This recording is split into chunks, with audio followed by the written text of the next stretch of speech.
and this page is all about letter O।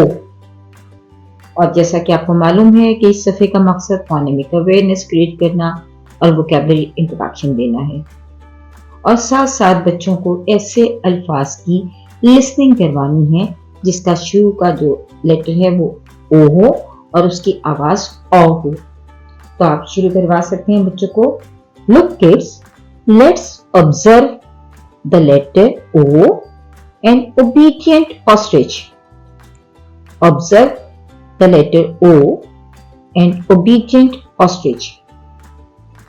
फिर आप letter ओ को बोर्ड पर लिख लीजिए या किताब से दिखाइए, बच्चों को बताइए this is letter O, the name of the letter is O and the sound is O. Name of the letter is O and the sound is O. Name of the letter is O and the sound is O. इस तरह आप कम से कम 3 मरतबा कहिए और बाद में 2 मरतबा बच्चों से स्पीकिंग करवाइए। इससे उनके लिसनिंग और स्पीकिंग जो स्किल्स हैं वो इम्प्रूव होंगी। फिर आप एक राइम याद करवाएंगे जो कि डेफिनेटली उनकी वोकैबुलरी इंट्रोडक्शन देगी। फिर आप बच्चों को ओ की वोकैबुलरी देने के लिए एक राइम याद करवाएंगे और उनसे कहेंगे तो एक्शंस के साथ और म्यूजिक के साथ इस राइम को पूरा वीक दोहराते रहें। Octopus and ostrich live in a big house, they jump and play in this house.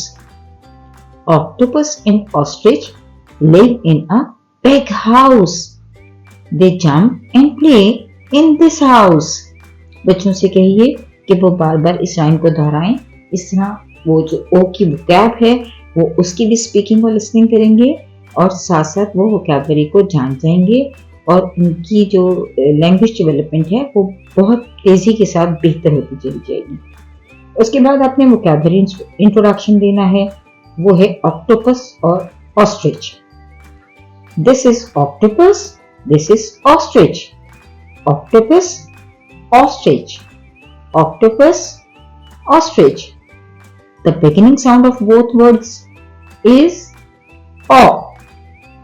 O, O octopus, O octopus, O ostrich, O ostrich. इस तरह बच्चों को लेटर साउंड, लेटर नेम और वोकैबुलरी इस पेज की मदद से हमने बच्चों को सिखाई और पेज नंबर 70 मुकम्मल कर लिया।